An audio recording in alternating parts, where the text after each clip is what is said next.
in that time. But that coming together, that reawakening of the passion, as you say, the numbers that are following the team have just been phenomenal. Now, I'd have huge time for Pat, but I think he's done the right thing, because the defeat was so crushing. The manner of the defeat was so crushing that it almost requires a new beginning. And you're right, anything they do achieve, Pat's name will be far more than just an afterthought in what they do achieve. I hope they go on to win in All-Ireland, because I know how much joy you got from Clare winning the hurling. But there's something about that mass movement of people that Cork generate uniquely, I think, in hurling. The numbers that follow them. And they bring, when they're at their best, there's just this swashbuckling arrogance about the hurling, and I mean that as a compliment. They fell apart against Tipperary, and it was almost like the expectation, the weight of expectation, when things started to go wrong, they just didn't have an answer to it, and it was shocking to watch their second half meltdown. But they have huge talent, and with the exception of Patrick Horgan and Seamus Harnedy, their age profile is still very good. I wish Pat all the best. He's had his own health difficulties. He's had his own family difficulties. He's a very decent man, and he has put Cork in a far better place than when he was there, than before he arrived. Mm. Yeah, because I think that kind of relationship normally only forms, after a major win, and the fact that, that has happened now without that actually happening yet. But I think he's probably looked at it and thought, is this as far as I can go with this? And, fresh eyes, fresh minds behind this might be because there was a huge gulf there in the final. So is he thinking, I don't have that in me, but, I know that the foundations are here for somebody else to come in. I think, as Roy said, he lost his brother this year, so that kind of thing puts everything into perspective. So I think it's probably not a huge surprise, but I do think that the Cork fans will really miss him. Absolutely, yeah. So we have a few kind of topics to go through. Gaelic football, obviously, as well, has finished the inter-county season, and there's still a discussion ongoing within the Football Review Committee about the rules and how they were received by the players and the public, and whether they'd be made permanent in Congress on October the 4th. So what should be retained? What should be tweaked maybe? I know they're even thinking still about maybe having a 4-point goal coming into Gaelic football. On the whole, I feel that they were a great success. Well, I think if you use a leaving cert analogy, I'd be very tempted to give Jim Gavin and the Football Review Committee something very close to 625 points. I think the way they have transformed a game that was flatlining into something that was marvellously entertaining this year has been enormously impressive. I think probably the biggest commendation I can pay them is that both the final and two semi-finals were one-sided games, and yet they still managed to be entertaining. Had those margins existed under the old rules, the stadium would have been half empty before the game's finished.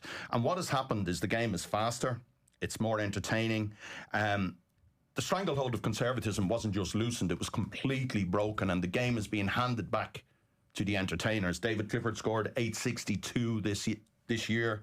I think that alone tells you, to go through some of the rules individually, some people don't seem enormously happy with the 2-pointer. I think it's wonderful. I mean, if you look at those Clifford points, particularly the one at the end of the first half, that has added another layer to the game.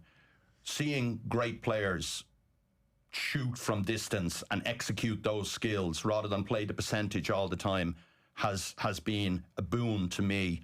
I think the changes in the kick-out rules have reawakened the art of fielding. It has made midfield battles, again, a primary matter in the game. I think the tap-and-go free has been absolutely vital to creating that electric speed that has enthralled so many, that the stop-start nature of the game has diminished completely. Going forward, I'd still be a fan of the 4-point goal, John, because I think the margin between the 2 points and the goal is insufficient. I would also like, I don't know how you would exactly execute this, but a shot clock in the closing minutes, maybe in the last 2-3 minutes of a half, so that you can't just retain possession.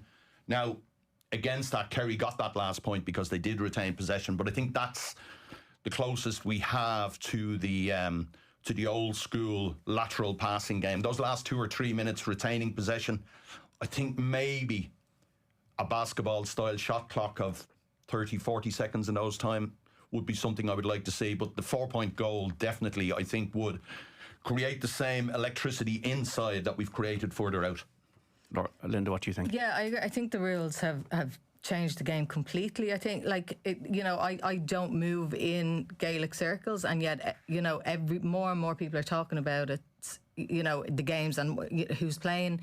There's more interest in it from outside GAA circles than there was before these rule changes, and that's because of there's higher scoring, it's quicker, there's more entertainment, there's fewer stops. I think there's a slight danger you're going to edge into it, and you may not think this is a problem, but two attacking can be a problem as well.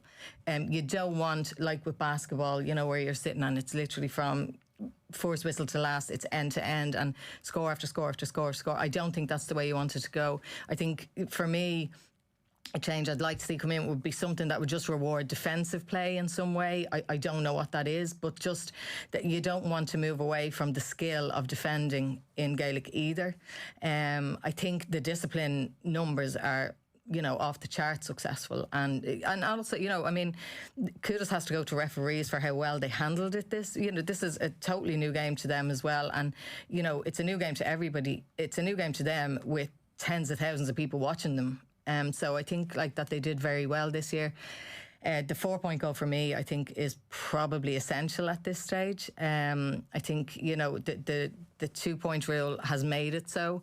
But I just, my fear would just be that it has come at the same time as the Dubs dominance has stopped as well. So it was a good timing for it. I don't think it caused it in any way, but I think the best compliment you can give it is that going into next season, you've no idea who's going to win. There's no out and out favourites. There's you can probably take it down to 3, 4, maybe even 5 teams, and it will be that you've now got managers who are sitting very smart, clever, intelligent managers who now have months to sit with this, see how it's worked, see how they can tweak their own game to make the most of these changes. And so I think next season will probably be even more interesting because of that. The game is faster, the discipline is better, the skills, the core skills that we all would have been reared on or read about, fielding, kicking, have come back into the game at a greater level. I do think the goal is something that will have to be... Look, I wouldn't want these things to be just permanently made law in October and that's it, because I do think you need to see, again, why not have a season with the goal of 4 points and try it out? Like, what is the problem or the issue with trying things over a period of time and then eventually settling on what it's going to be? Because the goal is more than just a goal. It is a momentum builder for a team. It signifies something. It also signifies something in the crowd, and the connection once again that the crowd has in jigging up the players that are there that they're supporting. And a goal in any sport should mean something, and it should have a weight. And maybe the weight has been a little bit against the 2-pointer. In the final, Kerry got 5 2-pointers, 10 points. Donegal got none. They were much more impactful in the late goal that Kerry scored. Well, I think that was a tactical decision by Donegal that they need to reflect on as well. You have to recognise the rules. I mean, we have lauded and lionised Jim McGuinness many times for how he has taken what the existing rules were and squeezed the maximum from them, whether that was in a defensive and negative fashion, as some felt in his first incarnation, and some spectacular attacking last year.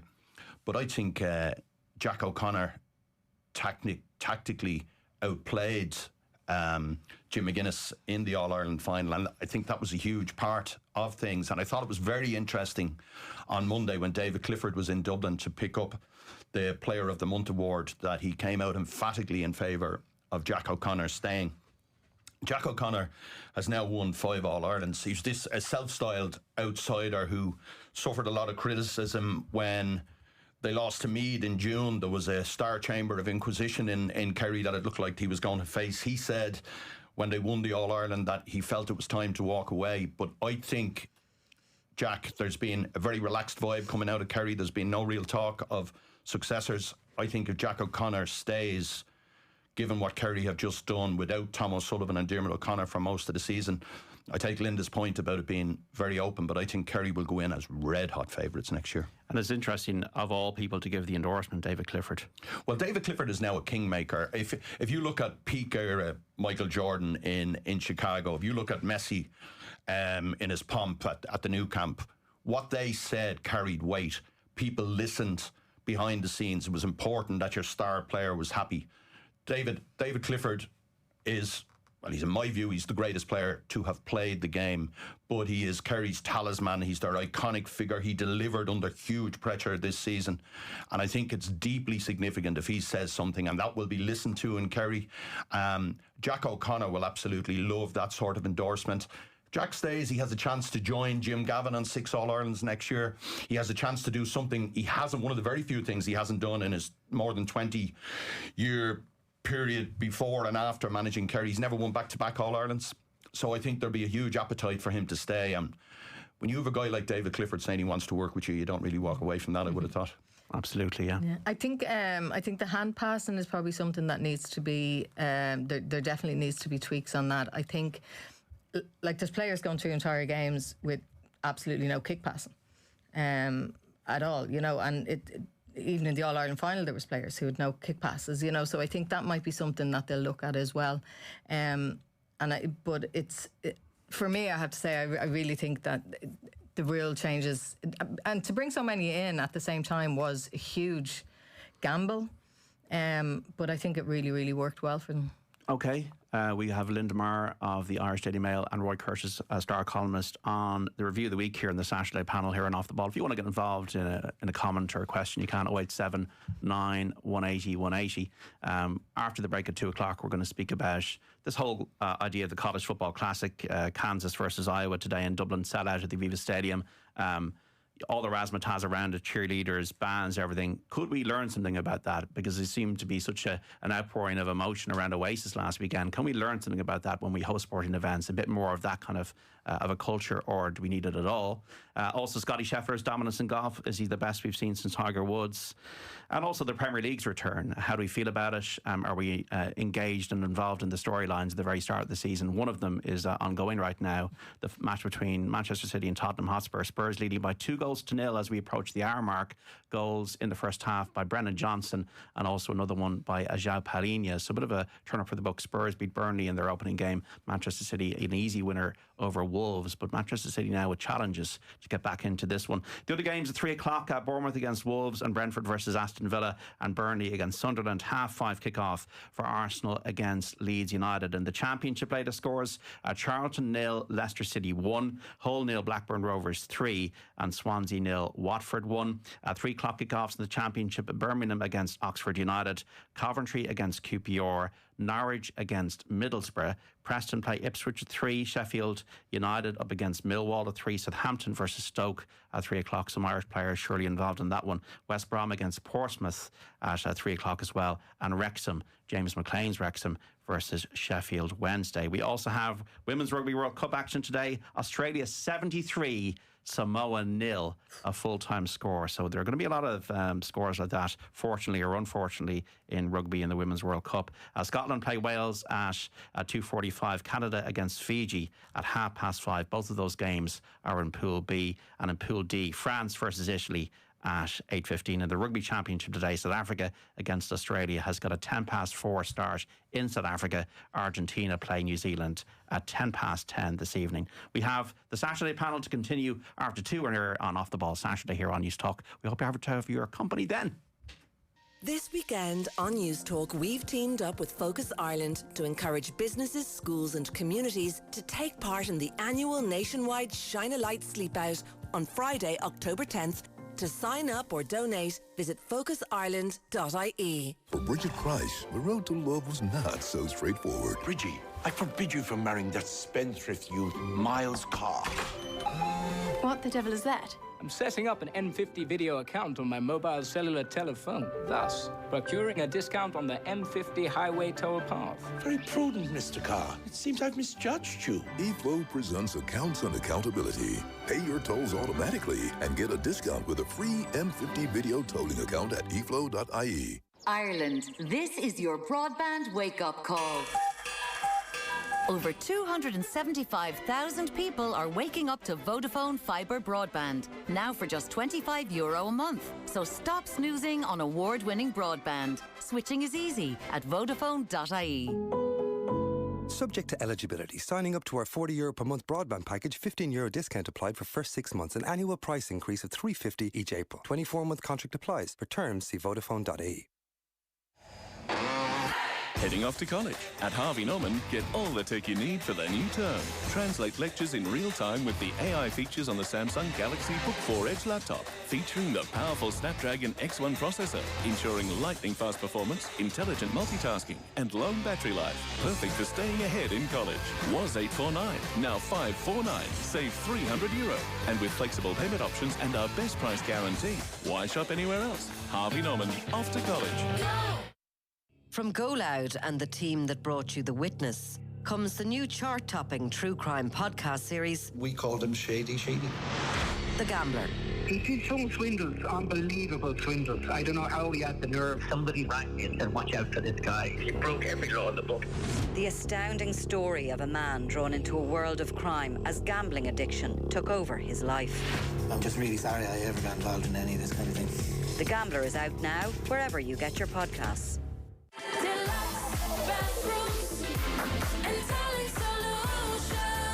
Deluxe Bathrooms and Tiling Solutions end of summer blowout sale is now on. Save up to 70% store-wide on Europe's biggest brands. Crosswater and Burlington save up to a massive 40% off. Prices slashed on freestanding baths, shower doors, tiles and more. In-store at Dundalk Retail Park and Little Island in Cork. Or online at deluxebathrooms.ie. Sale must end Sunday 31st of August. Dating apps. I know what you're thinking. They're all the same. They don't work. And to be honest, for a lot of them, you're probably right. But for me, Go Dating was different. For a start, every Go Dating profile and photo is checked by a real person, not some AI bot. And the two-way matching feature actually works. Well, it did for me anyway. So maybe it'll work for you. Go on, give it a go. Find your someone special. Sign up today at godating.ie. As loved by News Talk. On 106 to 108 FM. On the News Talk app, powered by Go Loud and Smart Speaker.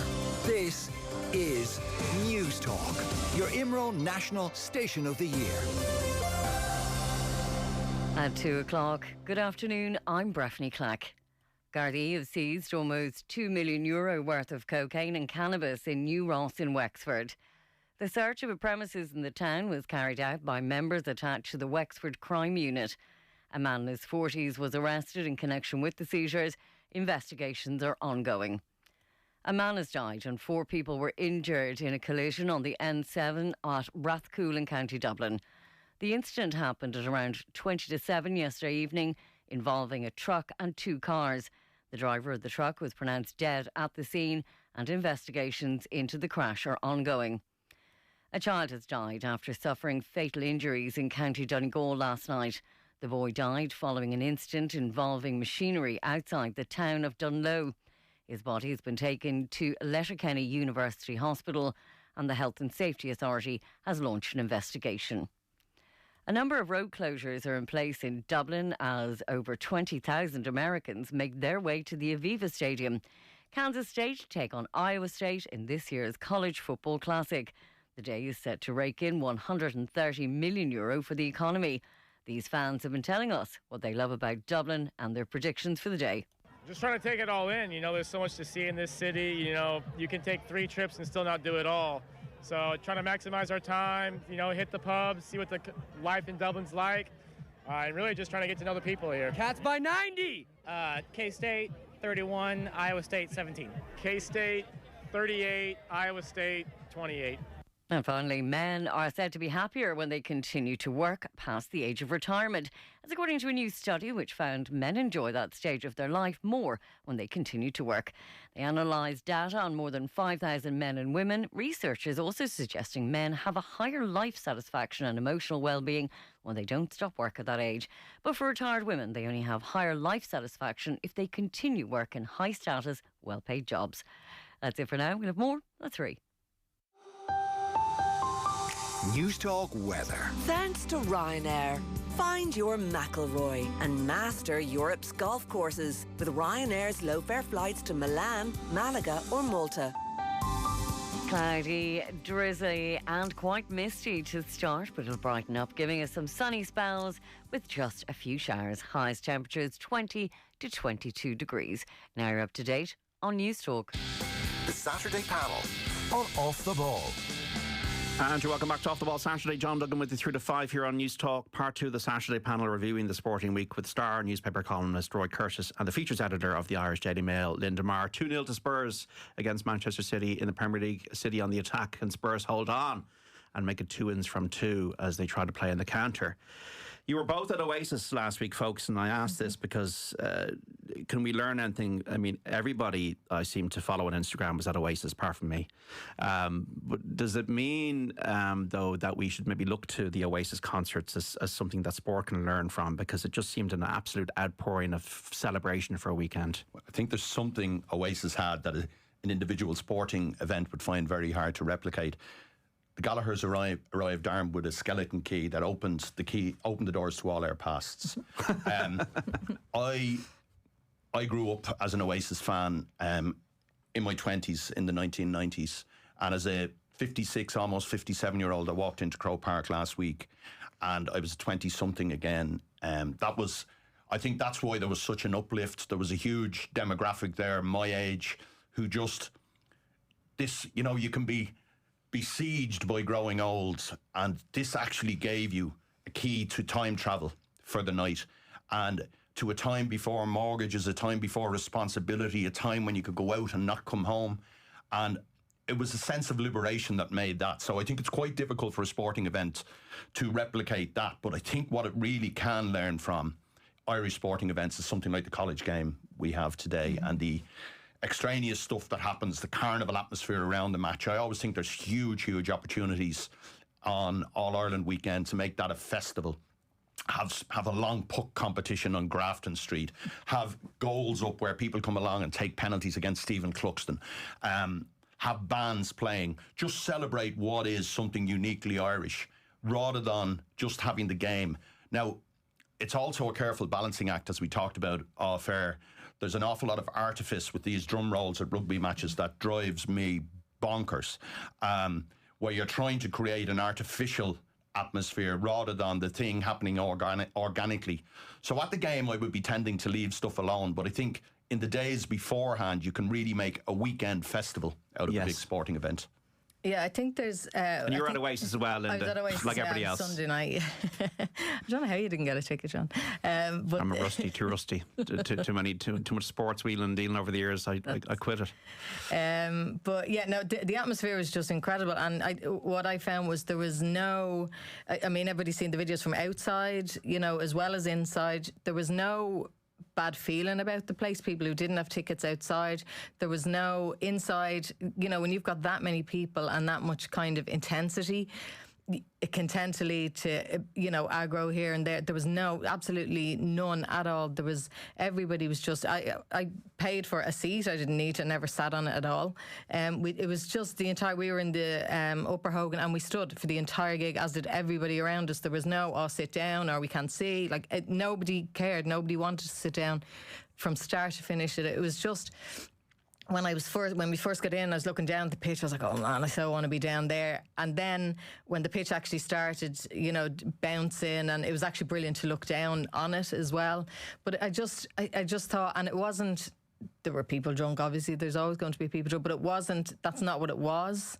And the atmosphere was just absolutely incredible. And it was just this nostalgic look back at a time when, as Roy said, where you weren't worried about mortgage or things. And I did a piece for the Mail last week where it was also that kind of feeling of, at a time when the Celtic Tiger was kind of roaring, when suddenly working class people were the most important people in society. They were the ones going out building these houses, coming to plumb them, do woodwork, all that kind of thing.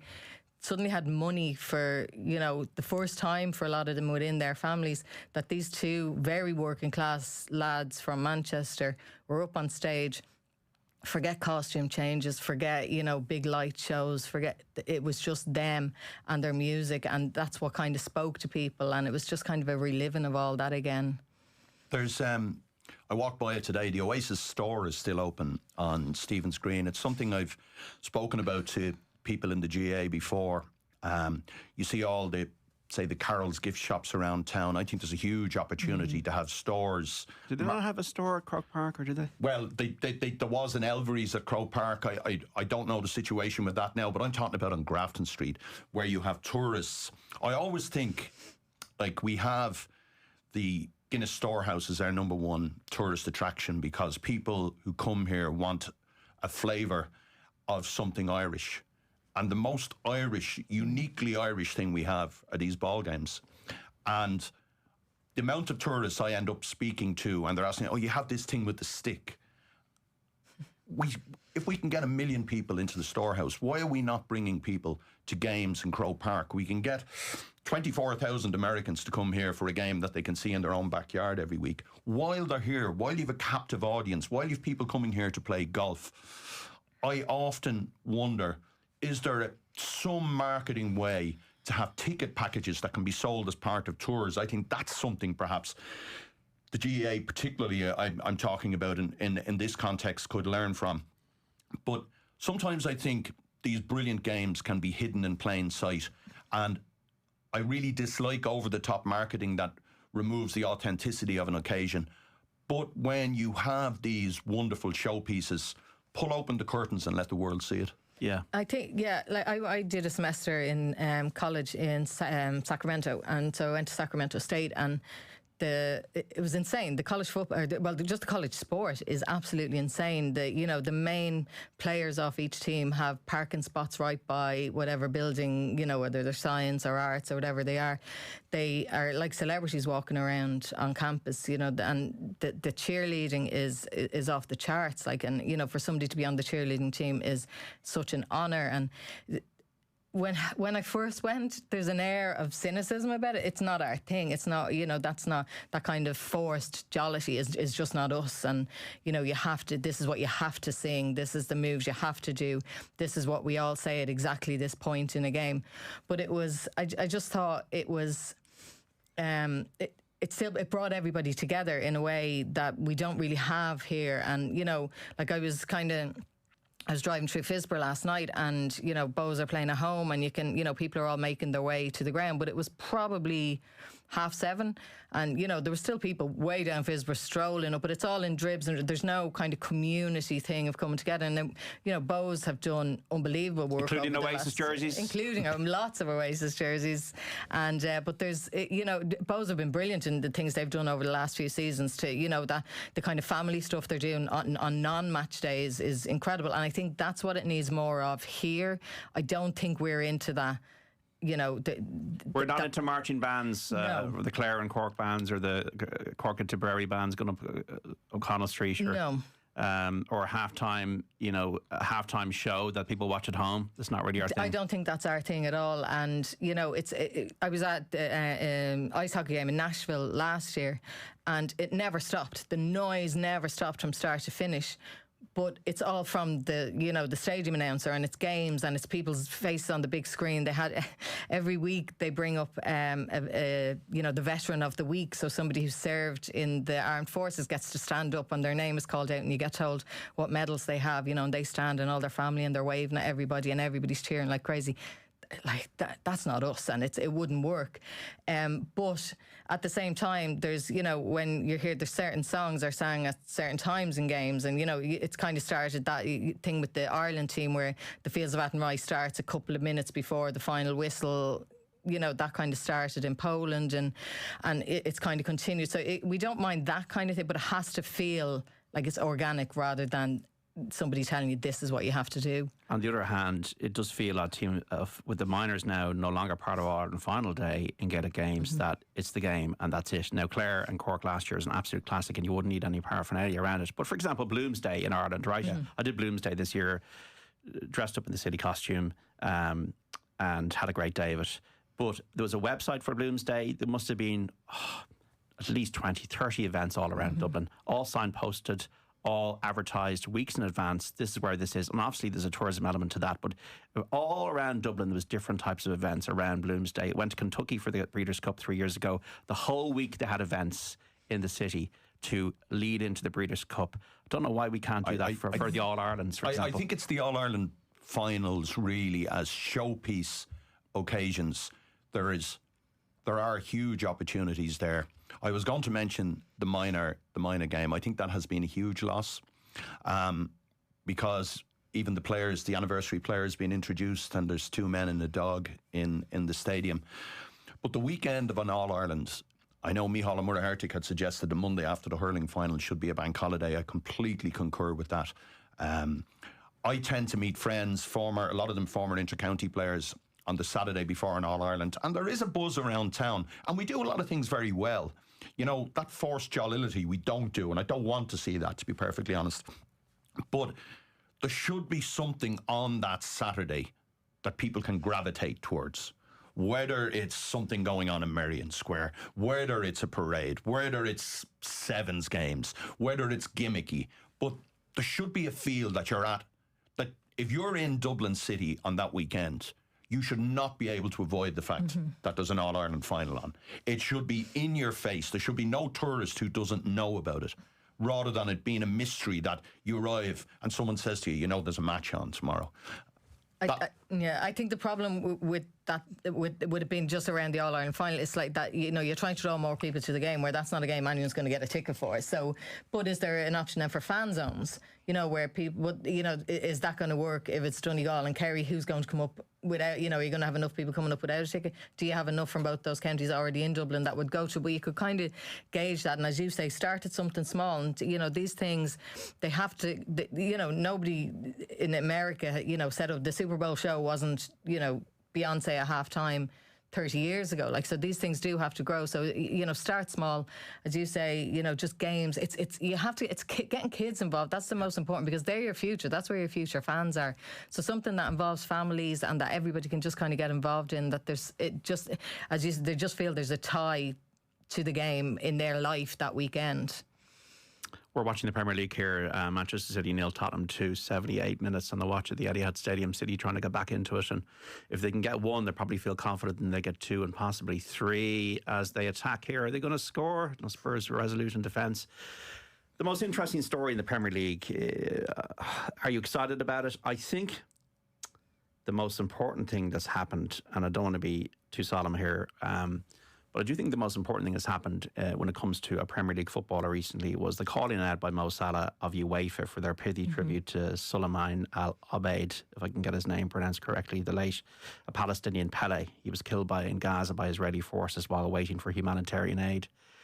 This is the Premier League player of the season. This is a man who is massively popular around the world, probably the most famous Muslim player from the Middle East. Using his platform to highlight matters of grave importance, and that's why football can matter. A lot of this we're watching now is a soap opera. It's escapism. This show is escapism.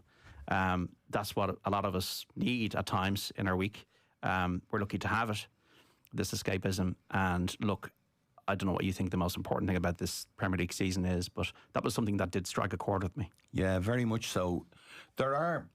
you can be buffeted by this tornado of hyperbole and confected outrage, and that can only take you so far, because there are huge engaging storylines. I mean, we saw Diego Jota's passing and Liverpool's reaction to that, which I thought was really classy, and football in general showed the best of itself. And again, Mo Salah, his reaction after scoring last week, where he essentially broke down in front of the cop. I think when you get people's stories, I mean, away from the Premier League, I think the most beautiful football story was the story of Stephen Bradley's son, Josh, this week. I've never met Stephen Bradley. I wrote a column about the piece today, and parental love, that untarnished, give all of yourself to a sick child, is probably the most beautiful, the most poignant emotion that we can see. And Stephen Bradley's 11-year-old son, Josh, spent 3 years battling leukemia, cancer. And they were in St. John's Ward in Crumlin Hospital this week to ring a bell that children who've overcome their sickness get to ring. And Stephen spoke with extraordinary eloquence, real love and compassion. He spoke about a cleaner in the hospital, a woman called Chrissy. And, you know, the world is a mad place where we have politicians meeting over lunch to decide whether they're going to engage in genocide or not. And this woman, Chrissy, a cleaner in the shadows, probably paid a pittance, came to Stephen that first night he was in the hospital, terrified, alone, not knowing what to do. She sat with him. She told him stories about people she was engaged with who had come through the system. She showed him where he could go and what he could do. And basically, Stephen said she saved his life in many ways that night. And there are those beautiful stories in football. And Stephen told this story on the way to Portugal, on the way to the Azores for a Europa Conference League game, which they won, and described it afterwards as the best moment in his life. So you have that sort of beautiful, authentic story, and then you've the confected outrage of the Isaac story. I mean, how do you take a side in this? A guy earning 150 grand a week with no self-awareness, who decides he's not going to play for the team who are playing him that because he wants away. But then you see who the owners are, the Saudi state essentially, sports washing. I think a lot of people are finding the connection to what goes on the pitch is slightly damaged by all the stuff that now happens around football. It is polluted by toxic greed, by opportunistic agents, by people on the make. I think it's probably one of the reasons that the League of Ireland is having a moment, that because it's on a much smaller scale, people can relate to it in a better way.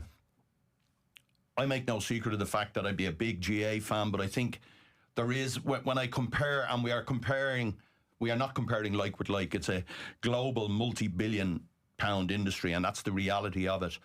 And for a lot of people in Ireland over the coming months, the fortunes of Liverpool or Manchester United or Leeds will be one of the more important things in their lives. And I never, ever dismiss that, or in your case, John, Tottenham and what they're doing today. But I find a lot of it soulless, and I find it hard to relate to because of that. At the same time, I've watched 3 games this week. I came into town early so I could watch the first half of Spurs Man City. I'm still gripped by a lot of the spectacle, but the stuff around it. You're seeing two sides of a coin almost. Yeah. Yeah, I thought last night, I thought the Trump stuff with Infantino and Trump talking about hoping to see Putin at the World Cup. It's disgusting. It's absolutely disgusting. And that's what they want you to feel, because they want you to switch off what they're doing. Yeah. No, that's absolutely fair. But and he's putting, as I wouldn't be Infantino's biggest fan, but it's putting him in an incredibly awkward position, because he's standing there in front of the world's media with no idea this is about to come out of his mouth. But that kind of thing, I 100% agree with Roy. But I find, when I get back to my Man United family, when my nephew comes round to me to watch a match on a weekend, when me and him jump on a plane, go across, when we meet with the lads beforehand, that all goes away. That's, and you can't, that's not something you can help. It's not something, that's just how Is it escapism? It absolutely is escapism, yeah. But you go back into a bubble, because I'll be sitting, in Old Trafford, surrounded by people who this may be their first and last time ever there. They've, they may have paid a fortune to be there, and this is not it's just a spectacle to them. It's a thing to do while they're there. But for a lot of people, it is something deeper, and it is something more meaningful.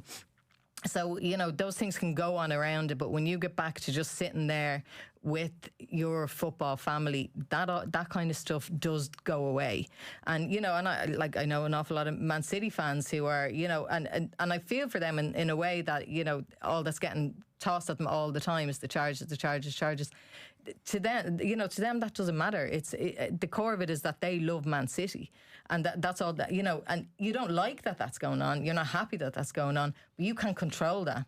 But it's also the pact you've made with your identity. You've made the pact with your identity, though, that you have to go on this journey with this, and then. But these, some of these are people who were, down at the second division, still flying over week after week, And I mean, sometimes I wish I wasn't a Tottenham fan, but it's the pact I've made with my identity for 39 years. Yeah. my favourite days of the year are the days, and it's to support Linda's point, are the days of big Dublin games. I meet the same people in the same pubs. We tell the same stories. We catch up those 5, 6, 7, 10 times a year. And identity in a very fast world where social media seems to take over so much of what the narrative in life is, to be anchored by familiar stories, to feel that sense of place. And you can feel that sense of place if you support Manchester United, if you support Celtic, if you support Dublin. It is just something that enriches the soul, that makes the bad days fade away for a little while. And there's a brotherhood in being, brotherhood and a sisterhood in being. And it makes days better. So all the external stuff, you say you can be sometimes wonder why I'm a Spurs fan, but there's still that feeling. You know, I think I got a feeling I've lost inside, as Oasis would say. It takes you to a place that very few things in life do. And that is the beauty of sport. And when people say, you know, it doesn't matter, it matters intensely, because it adds a sheen and a gloss and a sense of who you are to life. Very good. Spurs still 2-0 up, by the way, against Manchester City. 87 minutes gone. In the Championship as well, we have matches that kicked off at 12:30, 3 of them, and the latest scores are Charlton 0, Leicester 1, Hull 0, Blackburn Rovers 3, and Swansea 1, Watford 1. Hoping to see Evan Ferguson play for Roma tonight as well. Just on the other stories, I suppose, golf. Look, the Ryder Cup will be interesting, I suppose, almost more for the crowds, as Dennis Walsh has written about in the Irish Times today, than the actual play when it goes to New York next month. But Scotty Scheffler and dominance and sporting dominance. And is this boring, what he's doing, or is this to be lauded and compared with Tiger Woods, for example? I think we naturally relate to the swashbuckling guy, the wounded genius who can do marvellous things on the pitch, but is fragile off it. Your Diego Maradonas, your George Bests. In the 80s, an awful lot of us related far more to Alex Higgins than to Steve Davis, more to Ayrton Senna than to Alain Prost. But do you know something? I really enjoy Scheffler. He's no Tiger Woods in terms of the outside external stories or the body language on the course. But in an age of relentless self-promotion and ego, I really like a guy who just allows his genius to stand for itself. His consistency, and consistency understates it, his consistent brilliance really is rewriting the rules. He's eclipsed Tiger now in the number of successive top 8 finishes. He can win from behind, he wins from the front. I think a lot of people naturally tend to knock him because he's a God-fearing American, and we think in our almost secular age here that's something to mock. I have no problem with his religious beliefs. That's entirely up to him. He's not force-feeding them down anyone else's throat. And we are seeing a guy at a moment of supreme sporting expression, somebody who is threatening to move into Tiger-like country in terms of his ultimate achievements. I mean, I don't see him stopping winning over the next 10 years. I think he's definitely going to reach double figures in majors. And people say he's robotic, he's plastic. Other than Rory's wonderful scenes at the Masters where Rory convulsed with joy, I think Scheffler at the Ryder Cup last time, where he broke down in tears after losing, was it 9 and 8? You saw that he does care. You saw that beyond that sort of plastic image we have of him, there was a soul and there is a deep competitor. So is he going to have you jumping off the couch like a Rory or a Tiger? No. But should we not just admire that we're seeing something spectacularly good? I was going through the stats here. I just went down a rabbit hole yesterday. Tiger Woods won the Memorial Tournament in 1999 and he won it in 2001. In that wingspan, there was 40 tournaments. He won 20 of them. Including 5 majors and the Players' Championship. There was a time when he was the champion of the Players and all 4 major championships. He was in the top 10 of those 40 events 34 times. Look at Scheffler now. He's played 33 tournaments since his, I suppose, I would say, a landmark win. It was at Bay Hill last year, just in terms of when he started a run. He's played 33 times, he's won 13 times. Of the 33 events, he's been in the top 10 28 times, and he's won 3 majors. He's not far off Woods. No, he definitely isn't. I think somebody like Scheffler is very, very good for purists, but it's not very good for neutrals, because, you know, we know what the game's about. We're sitting going, oh, you know, we're watching a genius at work. If somebody who's not that into golf is sitting down, this guy is coming out, he's winning, he's not the greatest interview in the world. He's sitting in an interview saying, I don't really know what it's all about. I'm not really sure I care anymore. When I'm finished playing, that's it, it's over, and we just move on to the next, what's it all about? That's not entertainment, and sport should be entertaining as well. It's not always down to the participants to make it that way, but I think that's to me what Scheffler, that's where he's lacking. I absolutely, in his play, there's nobody can touch him at the moment. At the same time, golf is one of those sports that, you know, anybody can, from, you know, probably a pool of 20 can win. Certainly the smaller tournaments, if not the majors. But I think sport needs personalities, and it needs, well, you'd always say, you know, you need somebody to keep the winner honest. So you don't want somebody dominating the whole time. Did you find Woods lack personality? Now, he's much more extroversion. Like, first of all, he was a transformative figure because he was an African American who won the Masters. Golf had a bit of obviously a negative history with race in America, especially at times. But I'm kind of thinking, I suppose, the more point is dominance boring in sport. I do think so. Like, I got a complete turn off Formula One when Schumacher was winning everything, but that was because I wasn't a fan of Schumacher. You know, if you're a fan of that person, it's far easier. I hated Sampras because I loved Agassi. So, you know, but it's funny, like when you look, when I think back to Sampras, I think of him winning everything. It reminds Scheffler. I was asking somebody there, Scheffler and Sampras very similar. Yeah, but you know, Sampras won 14 majors. That's nothing compared to what they're doing now. You know, and when you think of the big three, with, you know, over 20 between the three of them, Nadal, Djokovic, and Federer, if one of them hadn't been around, one of the other two could have won over 30. But at the time, it felt like Sampras was the dominance is not the point; it's more the personality is the point then for you. Yeah, I think so. And and look, a lot of time you can't have both either. You know, God's giving out these gifts. He's not. If he's making you that go to a golf club, he's probably not giving you an excellent personality as well. But it needs something. Sport is at its greatest when there's intense rivalry. Whether you're talking about Ali, Frazier, and Foreman, whether you're talking about Dublin and Kerry. You go through all the sports and they reach their moment of climactic interest when the result is uncertain. There is no question. I mean, even if you're a fan of a team, Dublin won 6 in a row and it was magnificent, but there was a diminishing joy, a diminishing euphoria because it became something you took for granted. I think when you have a Limerick and hurling, a Cody, Kilkenny, they become the team everybody else wants to see beaten. But it's up to other teams to rise. I wouldn't be criticising the guy who's dominant. I'd be asking questions of others to rise to that level, to compete against them. But there is nothing as compelling as a real sporting rivalry. And do both teams need to win in that? I mean, an interesting one was Dublin and Mayo, where Mayo haven't won an All-Ireland since 1951. Dublin were winning 9 in the space of 10 or 11 years, and yet that felt like an authentic rivalry because the games were epic. There was the great storyline of Mayo's epic journey, and there was the exceptional quality of the games and of the Dublin team. So I think it depends on circumstance. Once you've some narrative that people can relate to, I think it's fine. For example, Lionel Messi is such a genius that I don't think personality, I remember anything of I suppose an interesting thing about Lionel Messi, but he's such an unbelievable genius that's irrelevant really. But it's a team sport, so it's kind of slightly different as to if it was an individual sport, that he, like, if he was at that level in an individual sport, he would have done well. I mean, I presume Ronaldo would have definitely kept him honest.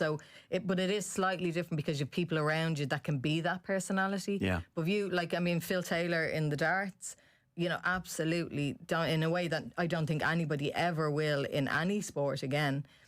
But you mightn't have liked his personality, but there was a personality, you know, and so it's that kind of, especially in in individual sports, I think it's far more important to have that kind of, just something about you that can kind of keep people interested. I'm interested about what Linda said about Scheffler's, the famous interview, is that it? And there are other things in my life. I thought that was the single most compelling interview of this year.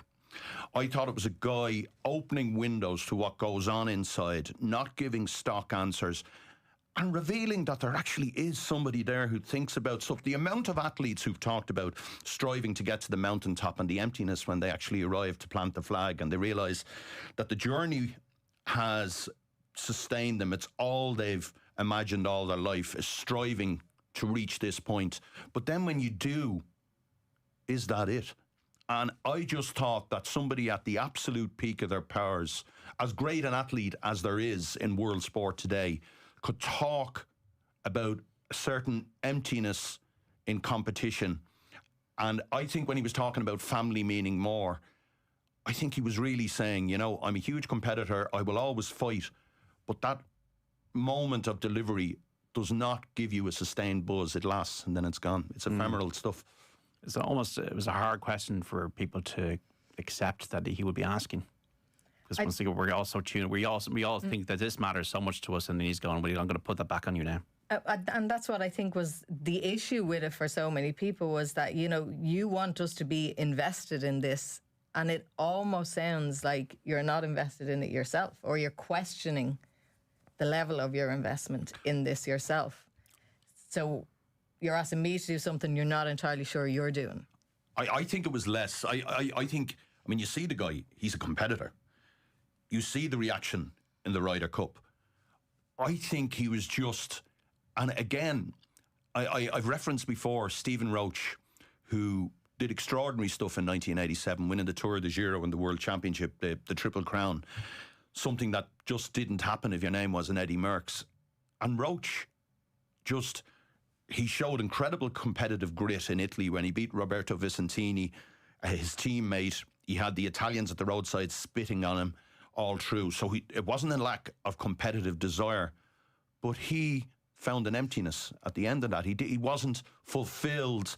The buzz that he expected. You've spent your whole life reaching for this magical moment, and then it's almost like, what do I do next once you've done that? And I can understand that, and I actually find that fascinating. Maybe a bit beyond Bjorg about it. Yeah. That he just quit it, like George Best just quit at 27. I think the pair of them about 27. Well, Michael Jordan, in his pomp, there's Bob Greene wrote a book with Michael Jordan after he went away to play baseball, and he had asked Michael Jordan in his last days, did he ever dream of basketball? He said, no, I dream of baseball, because he had conquered that world, and everyone needs a new world to conquer. Alexander the Great stuff. I'm thinking of Sid Waddell's quote here about Eric Bristow. Will go on. I'll defer to Sid.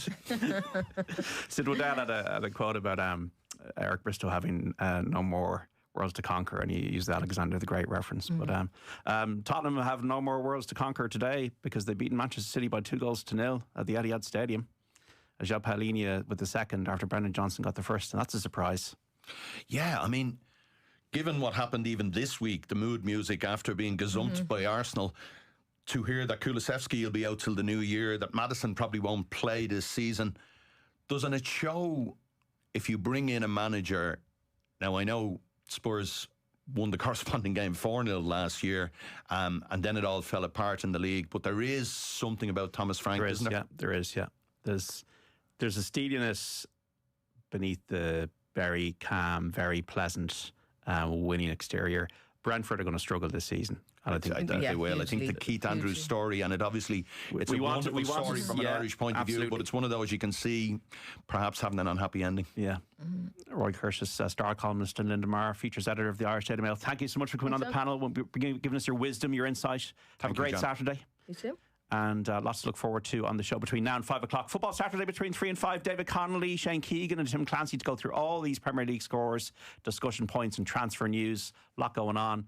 And then after this break, we're going to build up to the Women's Rugby World Cup. Ireland playing Japan tomorrow at noon. And Alison Miller, star of the 2014 tournament, will join us after this here on Off the Ball Saturday on News Talk. Don't go away. Off the Ball on News Talk. Screen Time with John Fardy. Action! This week on Screen Time, I talked to Tom Hiddleston about his new role in the life of Chuck and how an appearance on Alan Carr's Chatty Man sealed the deal. Plus, Saran Jones, Dr. Foster herself, talks to me about her latest role as the British Prime Minister in Netflix's new gripping series, Hostage. And cut! Screen Time with John Fardy. Saturday evening at 6. On News Talk. Conversation that counts. Throbbing headache, toothache, backache, period pain. No one pain is the same. But for all those everyday pains, there's a moment when you start to feel release. That moment when you start to get back to being you. And you feels amazing.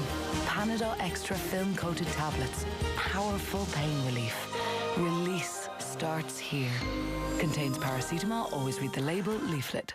Whirlpool, appliances you can rely on. For peace of mind, choose from Whirlpool's 5-year warranty range of home appliances. For more information, go online to paracity.ie. T's and C's apply. Is your little one starting big school this September? At Dunnes Stores, we've got you covered for those memorable milestones. From waving goodbye at the gate to snapping that first proud photo in their new uniform. Feel confident as they take their next big step with quality schoolwear. Pick up a 3-pack of Playproof polos from €5. Pair these with Easy Care joggers also from €5. Plus a comfy sweatshirt from €3.75. Shop back to school in-store and online now. Dunnes Stores. Always better value. Terms and conditions apply. Slide into summer with a fun, affordable family hotel break from gobreaks.ie. Choose from great value hotels near our national parks and beaches and a huge selection of leisure centre ready hotels.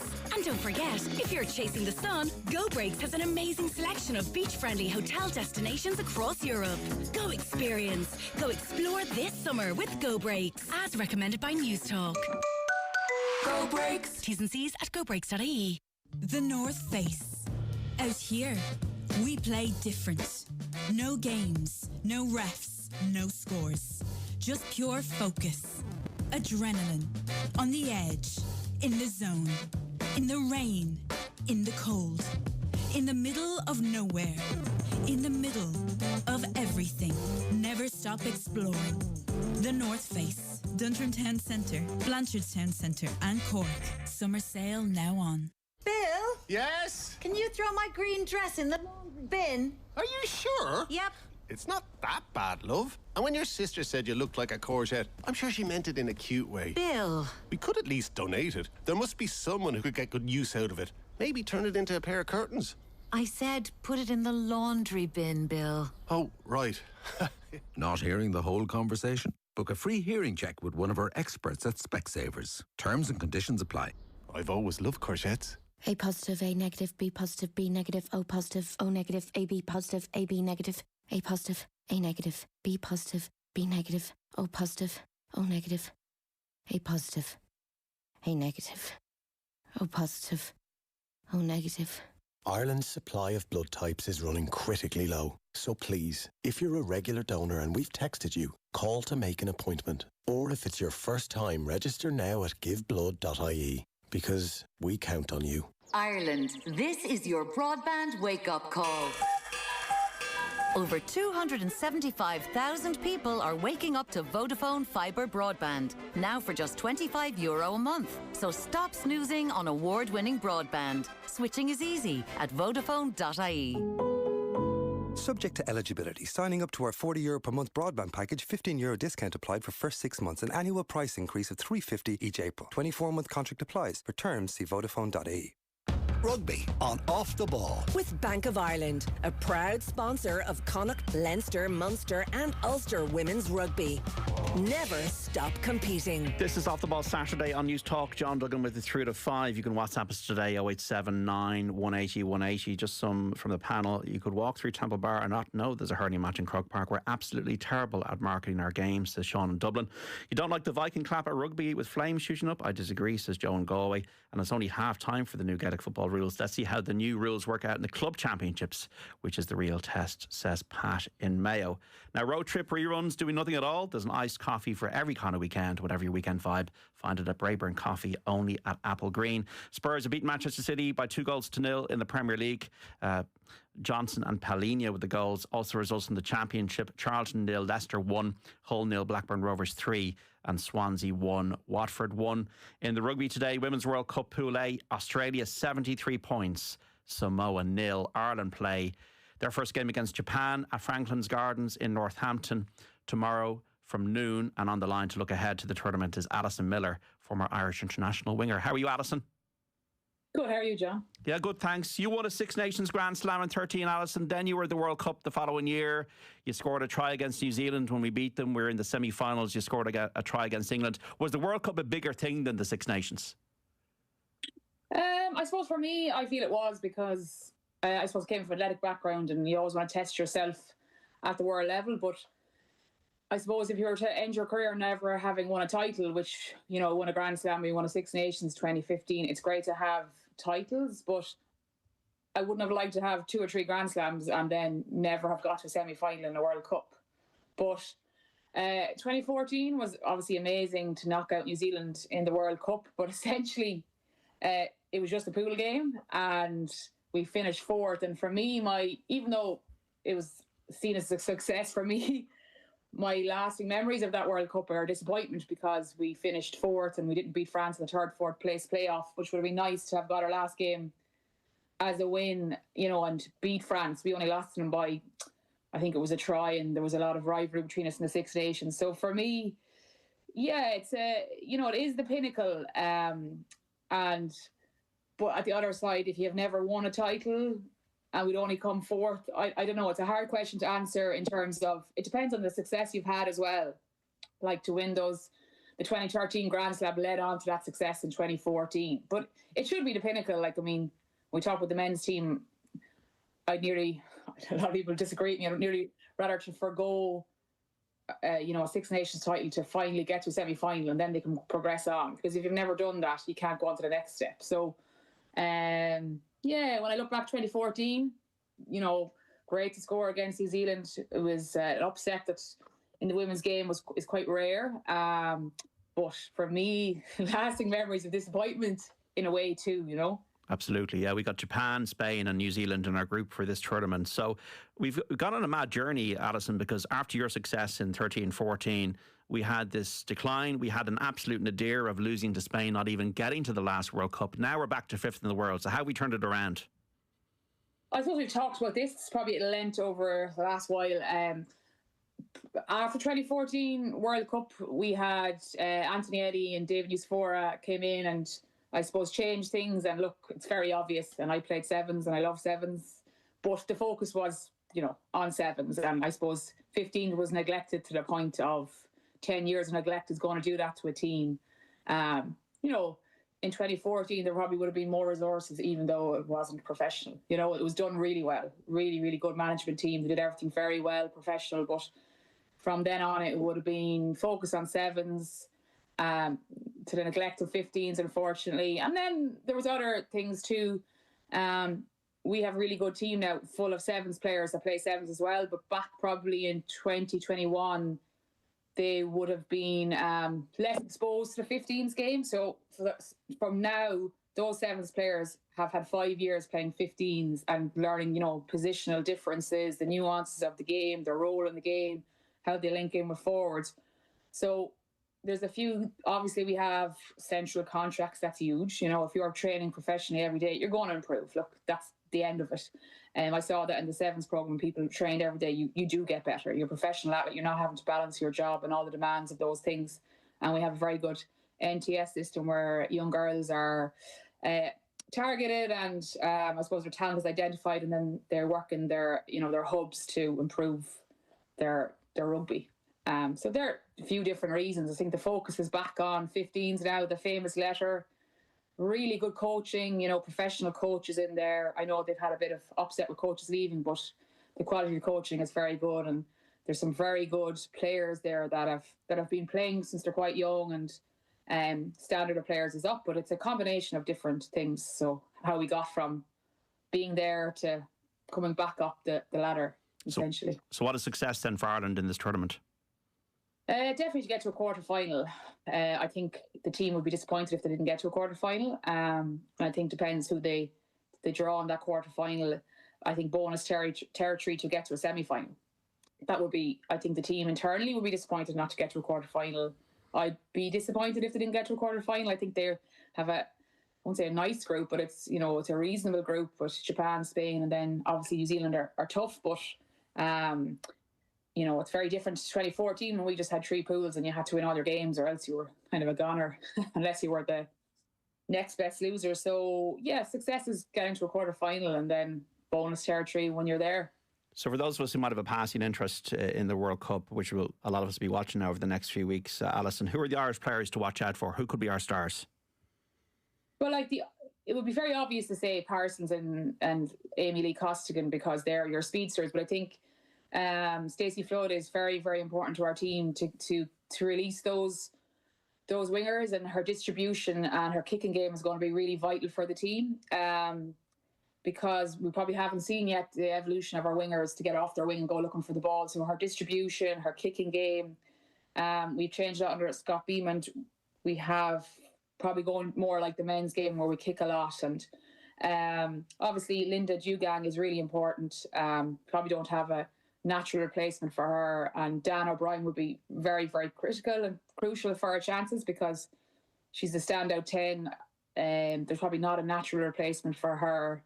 Our back row is obviously very important with the injuries to Erin King, Aoife Wafer, Dorothy Wall as well. So, Adele McMahon as co-captain, Sam Monaghan. So I suppose that's to name a few, but those players will be vital to our success. Aoife Wafer might be back for the New Zealand game. She was the Six Nations player of the tournament. Why is she held in such high regard, and is she like a big difference maker for us if she does get fit? Oh yeah, she's huge. She has such a good temperament for a girl her age. She's a big game player. She's so physical. The meters she gets after contact are huge. Her ability to put people on the ground and to win that contact. She's so aggressive. She just beats defenders. And, she has taken us out of a lot of really difficult defensive situations in the past where you're looking at the game and you're like, oh, we're very skinny out wide. The other team are about to move the ball. We're vulnerable. And then she comes up with a big turnover and we're safe. And we've navigated our way out of a very difficult defensive system with her ability to turn over our ball. So, she's been crucial for Ireland to get out of sticky situations in the past. Everyone in the world knows her. Even if they didn't know her name back in the day, it was the girl with the red scrum cap. So, and then even that, they were trying to target her and she got better and better, even if they were targeting her. So then often when you're targeting somebody, it kind of leaves some space for somebody else. So when she's not playing, but they're not targeting her.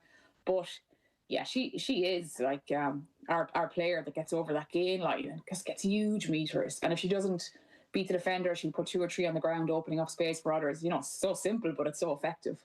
What style of play can we expect from Ireland, and what style of play would you like to see? Are they both aligned?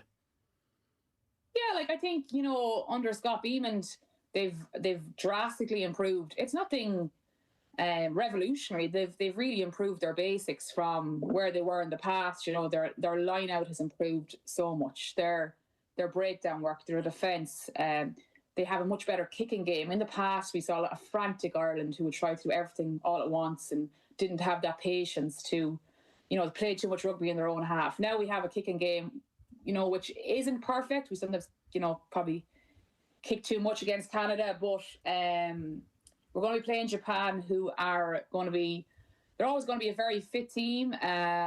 They won't be overly physical. I expect Ireland to be much more a physical team, but they're very quick, very fit, very fast. They'll be very quick to the defensive breakdown. They're highly skillful. They will be organised.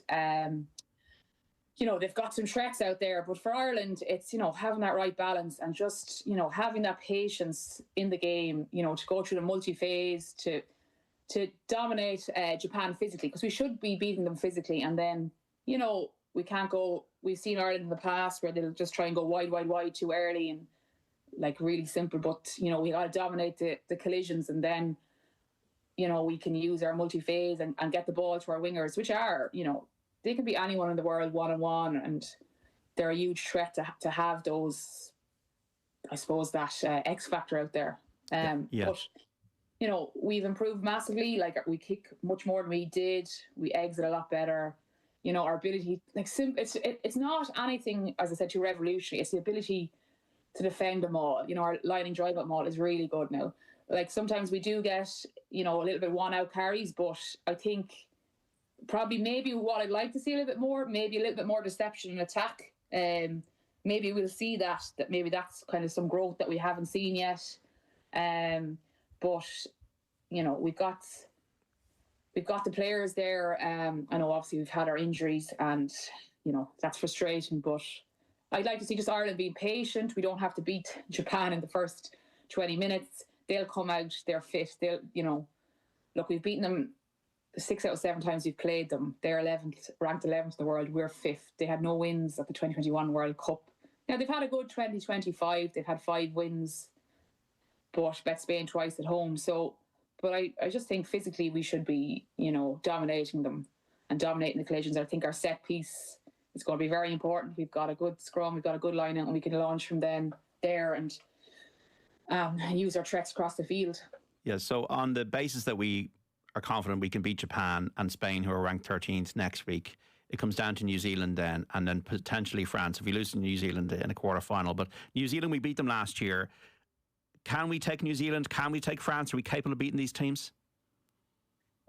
New Zealand are a very hard team to read in the World Cup. They just seem to have a really good World Cup record. Like, you know, England were favourites in the last World Cup, and yet New Zealand win the World Cup. They've had a lot of girls kind of come back. There would have been girls playing rugby league that are back into the squad. Portia Woodman's back out of retirement. Georgia Miller, who won a gold in the Olympics there during the summer, is in. So, and they don't play a lot of rugby, so it's kind of hard to tell where they're at till you see them, you know, kicking off. And Ireland obviously had a great win against them, but they probably didn't play their best rugby at times. So, interesting to see where they are. But, you know, Ireland won't obviously be afraid. And I think if you look at France, Ireland won't be afraid of France. Now, France are the most frustrating team in women's rugby because they are capable of beating. I think they're capable of beating England. They have the skill set, the physicality, you know, the flair, everything they need. Yet they could be so average on one day, and then, like in the Six Nations, they started really slow but came back to score, you know, the last 3 or 4 tries in the last 20 minutes and only lost to England by 1 point. So Ireland played quite well against them in the Six Nations. I don't think Ireland will be, you know, afraid of them. Played well against them. If you can frustrate France, you know, and be physically, I suppose, suffocate them in defence, they won't be afraid of France, even though they are a very good team, depending on that old cliche, whatever France turn up, you know, and how they deal with the pressure. It's going to be a very, very different World Cup for these players than they've ever experienced. Why? Just because, I suppose, there's going to be crowds like we've never seen before at this Women's World Cup, you know. They won't have been used to the scrutiny of the media, probably haven't played against or played in front of like 40,000 plus, you know, supporters. So it's going to be interesting to see how teams deal with the pressure, deal with the, you know, fan base, who rises to. It's a tough time, a World Cup. It's highly pressurised, different landscape now, you know, with social media. And there's a lot of talk about growing the game through women's game through social media and getting to know personalities like Ilona Maher. But then at the other side of it there's that negative side of social media. So it's interesting to see if players will stay off social media. But a lot of pressure with it, and see which teams. And it's an unusual landscape in that you've got fully professional teams, some fully professional teams contracted. You've got Canada, who are like, you know, up there, really good, but they crowdfunded 1 million to get to this World Cup. And you've got like teams that are not professional. So it's quite, look, that's women's sport, and credit to England for pushing the barriers, and it's made every other team step up. But teams are, you know, in different spaces and places, I suppose, and how they deal with pressure and is going to be really interesting. I think we wouldn't have seen at the last World Cups at all. Yeah, England have won 58 games in a row now after beating the USA last night. The final's a sellout. Should they be winning this? It's theirs to lose.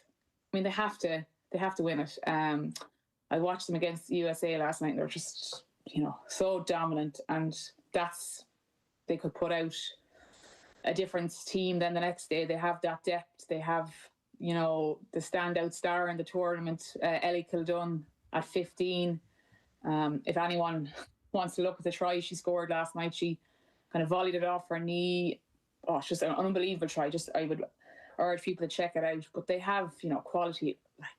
And then for England, I think what other teams don't have, just come off the bench, the front row to come off the pitch at 50, 55 minutes and put on just the same quality front row or the same quality backline. Not many teams have that ability. So, but as I said, New Zealand then in World Cups turn up and they are kind of unknown because we don't play as much as England. Girls coming in from sevens. So they could raise their game, but I really think it's such an advantage for England to be playing at home. Yeah. When we played, I struggled mentally probably 2014 World Cup. We were in Marcoussis. Look, we had a great team bond and that kept me going, but it was quite isolated in terms of where we were.